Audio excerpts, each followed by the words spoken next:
It's 10 times the terror. Hello there.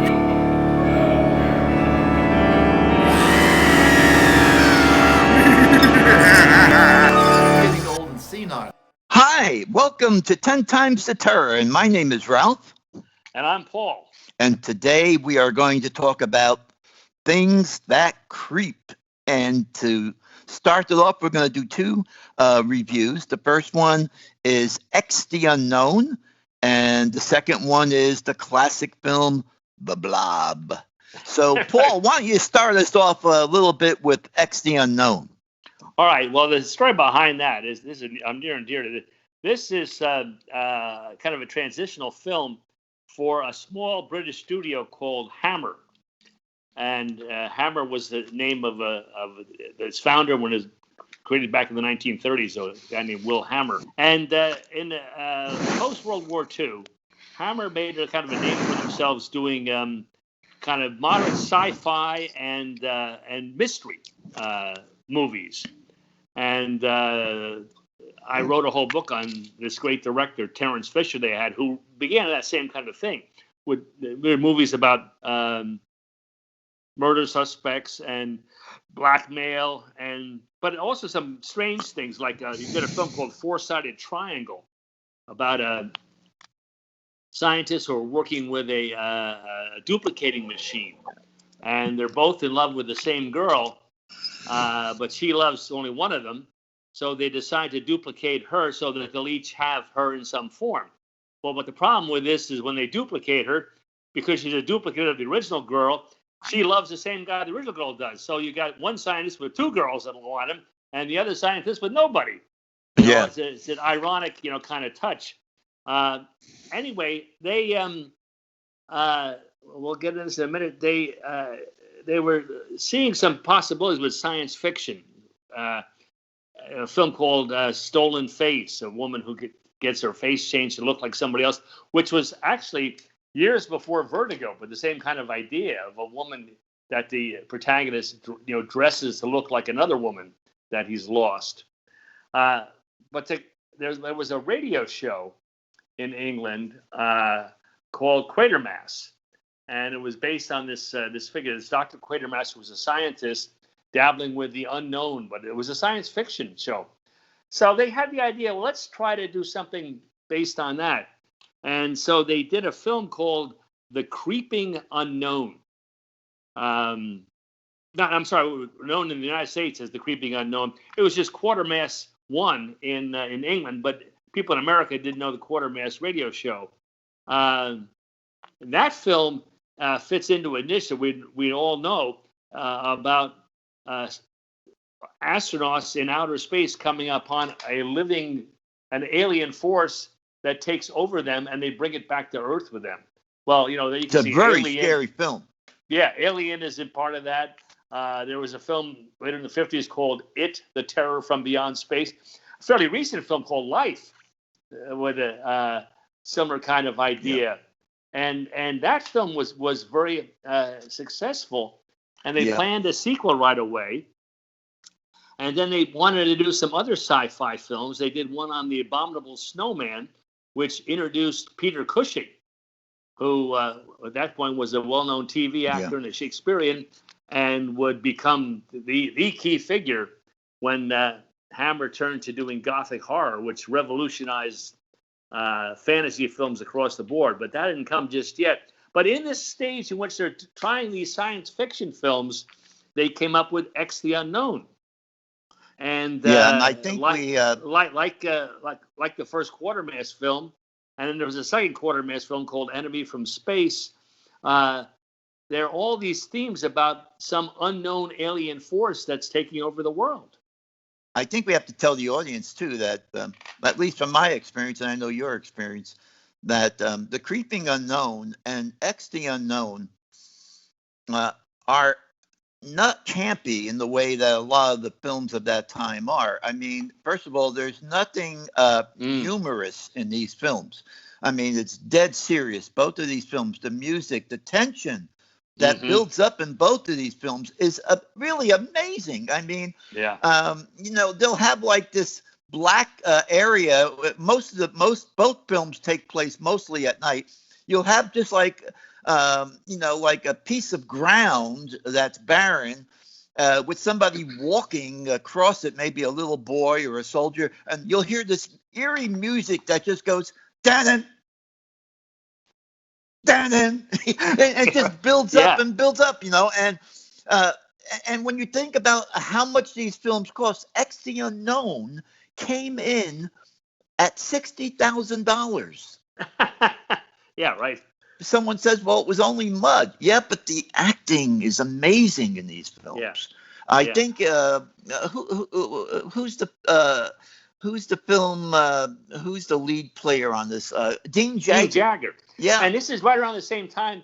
Dean Jagger's most famous role in the 1950s was in White Christmas. Okay. With Bing Crosby and Danny Kaye and Rosemary Clooney, and Hammer would do what they would do to try to get their films into the American market. And we're talking about drive-ins or the lower part of a double feature. They would try to get they couldn't afford a Hollywood star, but they try to get a recognizable character actor to help make these films more appealing in the United States. And so in the two Quatermass films, The Creeping Unknown and Enemy from Space, they had Brian Donlevy playing this British physics professor who's dealing with these alien forces. And they had Paul Heinried, who was in Casablanca. Mm-hmm. Wow. Would appear in somebody. And even eventually Betty Davis, well past her prime and so forth. Yeah. But I know Anthony Newley. It helped the standard of these. Yeah, I know Anthony Newley, the singer Anthony Newley, is in X the Unknown. He plays one of the corporals. And, the only sound effect that the X the Unknown is, I can't tell you what X the Unknown is, because then you'll know it and it won't be X the Unknown. So I'll have to just say, I can't even call it a creature, but the force, maybe that's the best word you could use. All you hear is this radioactivity. So the thing is near because you hear.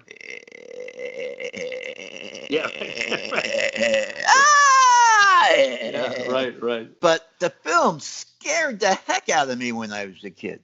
Yeah, you're right. Though these films are made with real seriousness. There was nothing campy about them or spoofy or whatever else. Not even comedy relief. You're right. There's they were just down to the center, down to the wire, kind of focus on the out of the world threat that was coming. I guess they would be a rated R film today in that period of time, because you had this one scene where this little boy and his friend want to go see what's going on there, and of course this thing starts coming out. And the kid starts running away, and in the morning he's just about dead because you could see his back is just totally burned away. I mean, that for 1956, that is a powerful scene. I know because we were watching these films in the matinees. I was like 9 years old. I was 11 years old watching this film. It just blew my mind. Little kids aren't supposed to die from monsters, Right. So yeah. Right, and I think that I guess this set the standard for Hammer, right?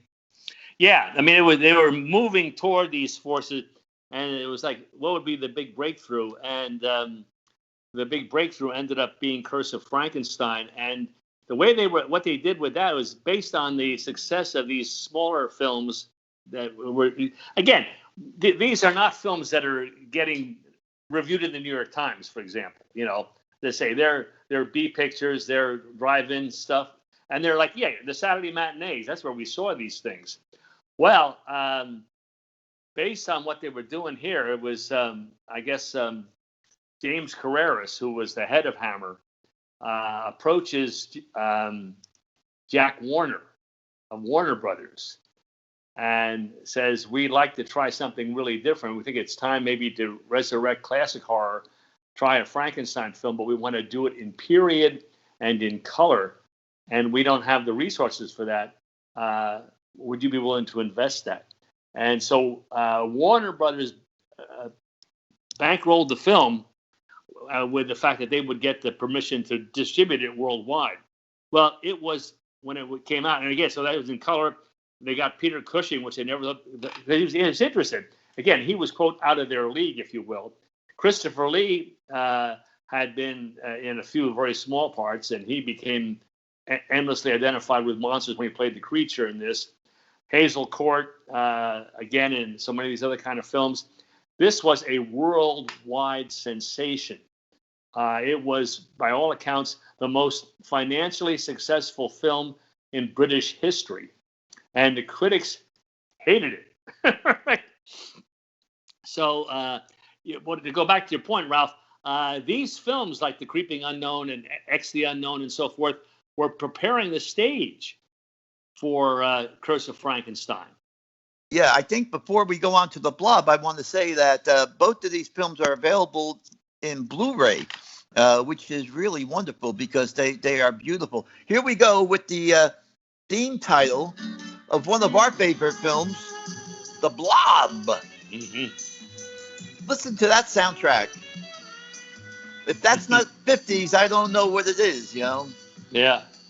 1958, right? Yeah. Starring Steve McQueen.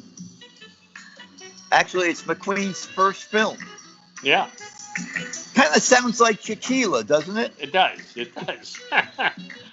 Sort of the Calypso stuff of that period. Beware of the Blob. So, Paul, why don't you start off talking a little bit about your first experience with the Blob? Okay, well, I remember going to see the Blob, and I think it was not just a Saturday matinee thing. I think it had a standard release, and what was unforgettable is you're watching this film and what could be the Blob.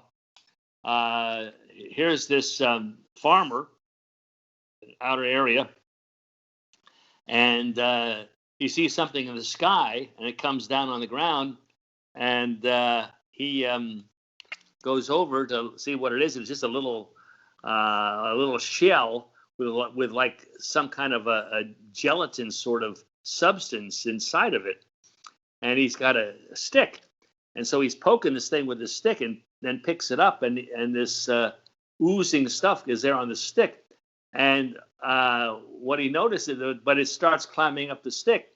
So he puts the stick, he forces the stick going down. Next thing you know, though, it's come up and got over his hand, and which is, so it's defying gravity, and that alerts you right away. This is really something scary, and the Blob just absorbs everything in sight. I got to mention, it was Irvin Yeaworth. That's right. Who directed it and did a couple other sci-fi films like The 4D Man later. But this is a film that's it's not only in the Criterion Collection of Newton, I think it's also in the Smithsonian or in the Congressional Registrar of Film. And the Blu-ray of the film is gorgeous. I mean, if you haven't bought the film, folks, you got to get it because it is it's an outstanding transfer. Paramount picked up the film. It was done by American Sci-Fi Film, but Paramount decided to pick it up, and they were a little worried about it because they thought it was kind of a B movie, which it is, but it's far more than just a typical B movie. But what they did is they paired it and made a double feature. So I could remember seeing both The Blob and I Married a Monster from Outer Space, and they called it on the billboards Twin Terrors from Beyond Space. And so you got a double feature. I mean, can you imagine seeing both of those films as a kid? Yeah, it was just incredible. I can't remember where I did see it. I guess it was with it. I certainly saw I Married a Monster from Outer Space, but the Blob was in color, right? Oh yeah. And also, one of the great things in the Blob is it comes into a movie theater, and goes falling down on the people in the theater as they're watching the movie. So it sets up the idea, like, you're at risk even being in a movie watching this movie. Yeah. And of course, we have to mention that this is Steve McQueen's first film. And And the thing is, you good. got to say, Steve McQueen is not as well known today as he was at the peak of his fame. But Steve McQueen was the picture of cool in the 1960s. Wouldn't they say that, Ralph? Definitely, definitely. You And know, I with think, his motorcycle and yeah, and roles like Bullet and all of his films hold up. I mean, Bullet, The Great Escape. I mean, all of his films. I think even to this day, I think both he and the other, Paul Newman would be also the second, uh, kind of cool hmm icon of the '60s, and of course Newman was a little further. But yeah, McQueen. But you could see star quality in McQueen right there in the Blob, and it's interesting that he was offered a choice because they had a very small budget on this film. They did it out in a place called Phoenixville, Downington, Pennsylvania. And they offered McQueen a choice. They said you could take $3,000 or you could take a large percentage of the royalties. And of course, McQueen needed money, so he took the $3,000. And and all during his career, is another interesting little tidbit here. All during McQueen's career, he tried to distance himself from the Blob film because he was rather embarrassed about it. But but people that knew him during the end of his life, especially in the last few months of his life, um, that film became very endearing to him for whatever reason. Perhaps it went back to his early beginnings, but he, towards the end of his life, said, that film means a great deal to me. I guess it's just a film that you have to watch if you haven't seen it. If you've seen it, go ahead and watch it again. It's just one of the highlights of my childhood as far as seeing films in the theater, and it's a scary film. It Yeah. really is scary. You But have a favorite scene? it's very gripping. It's not scary. Literally in the sense of very doom and gripping. despair. Yeah, Paul. I said Literally, literally very gripping. yeah, absorbing. You get absorbed by this It's thing. absorbing. But it's exciting, and I love the bit where it's an entire restaurant, Oh, you mean the diner? a diner. It's going to take over a diner. The whole diner is going to get swallowed up, and they end up going into it can't stand cold, so they end up going into the freezer and closing the door, and that saves them. But yeah, it's going to swallow an entire diner. Well, the funny part to me also is that when it attacks the movie theater, what's going on in the movie theater? Well, the kids are all watching this midnight matinee horror flick. Yeah, right. And so, it's like, I guess you'd call it a double feature, one that's a film and one that's reality. And you can see, it's interesting. I'm sure you picked it up. You can see as they're running out of the theater, almost everyone is laughing. Yeah. Because I guess they just said, go ahead and do it, and everybody's laughing. And but it's a campy film in the sense that no one's taking it seriously except the people being absorbed. And did you know that the Colonial Theater where the film was made is still there?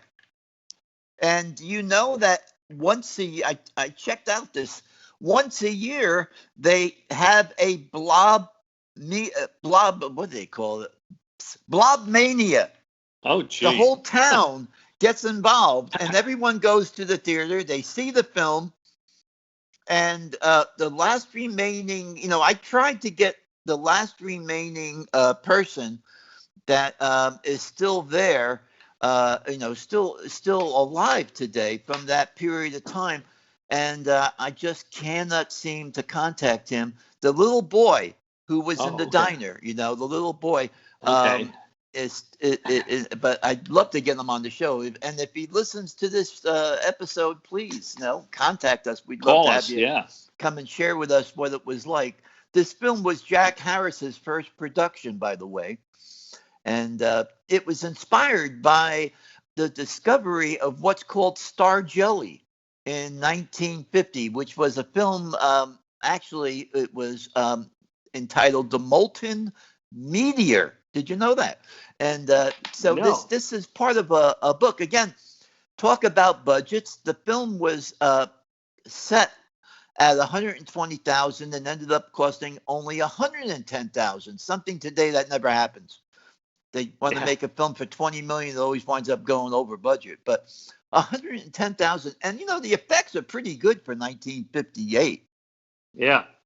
I don't. But it's more. It's the pacing of the film, and the thing is that opening shot with the farmer and the stick is so effective because he's doing what you think is the natural thing. He picks this thing up and it's going to start slowing down onto his hand. So he turns it the opposite direction so it would fall down on the ground. It doesn't fall on the ground. It keeps crawling up and then takes over his hand and takes over all of him. Yeah. I guess his wife and everybody else. So I forget all the particulars in that, but there was like a gasp in the theater at that point. That's in the first 5 minutes. Oh yeah. Right. Steve McQueen plays a teenager, which is not really believable because McQueen at the point when he made this film was 28 years old. And like I said, he needed money for food and rent, he says. And so he took, instead of the 10%, he took the $3,000. And the film in the first month grossed $4 million at the box office. Wow. So he would have gotten 400. Maybe that's why he really didn't like the movie for a long time. He could have made 400,000. I mean, he could have retired back then for $400,000. Yeah, sure. Do you know who wrote the music? It was Burt Bacharach did the music for the Blob. I didn't know that. So the background score was composed by. It was written by Ralph Carmichael. And did you know that Yeworth, who was involved with the Blob for music, he worked on TV specials for the Billy Graham Evangelistic Association. Yeah, right. There's so much background. So did Ralph Carmichael too there, yeah. Oh yeah, and David Schechter, who's a good friend of ours, and we'll be back doing some more reviews, released on his monstrous movie music soundtrack label, The Blob, in stereo in 2008. So if you love that music, go to Dave's site, monstrousmusic.com, and you can pick up a CD because it's a wonderful film and it's wonderful music. And Jack Harris did a great job because when Paramount acquired The Blob, they gave Harris 3 times the price of what it was for him to produce. So he sold it to Paramount for $300,000, Paul, thinking he got a good deal. All right. Yeah. Then Paramount went ahead and spent another $300,000 to promote the film and hook it up also with I Married a Monster, and consequently made $4 million. So wow. Paramount was the winner on this whole thing, and we want to do we're definitely going to do the Allied Artist production of I Married a Monster from Outer Space, and I think that takes a whole half hour a show because that film it just has so many themes and ideas that we can go with there, and both Paul and I better not say anything about that. No, we have wonderful wives, ladies and gentlemen. So I'm not even going to crack that joke. Come on. Yeah, okay. I married a wonderful girl from this world. Okay, let's leave it at that. So anyway, the New York Times, gave this really good reviews, but the film, it depended on who did the review, I guess, just like today. Some people loved it, other people hated it, but it's interesting. There was a discussion with Richard Dawkins, well-known physicist, and he said the alien was very disappointing, but that the Blob was his favorite alien from a scientific perspective. I'd love to have talked to him about what do you mean from a scientific perspective, Yeah, right. So it gets a high rating of 66 on Rotten Tomatoes, which for a $100,000 film, again, this is just a wonderful film to watch.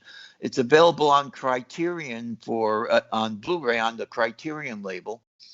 And which has a bunch of commentaries on it too, a bunch of features that worthwhile. Yeah, the comment, if you love to get background, that's on that film, that's a really good one. They made a remake of this, Paul, Actually, they made two remakes. One in 1972, directed by Larry Hagman, and then another one in 1988, directed by Charles Russell. Was it one of them, the Son of the Blob or something? Yeah, look, for me, they don't cut it.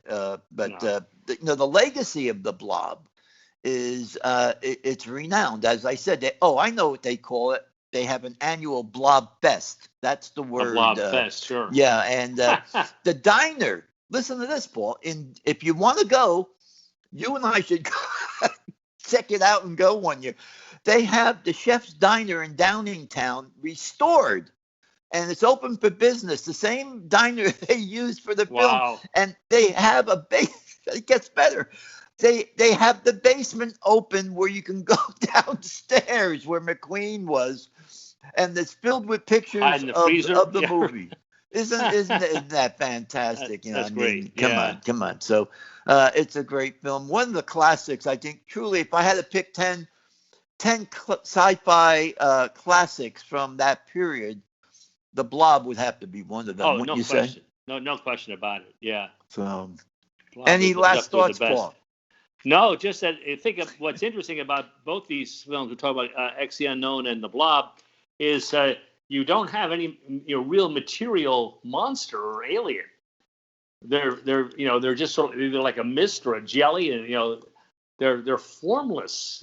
And you don't have to pay them. Things. Yeah, right. But I think there's something in that a lot of times what we find most fearful are things that are not defined. Yeah.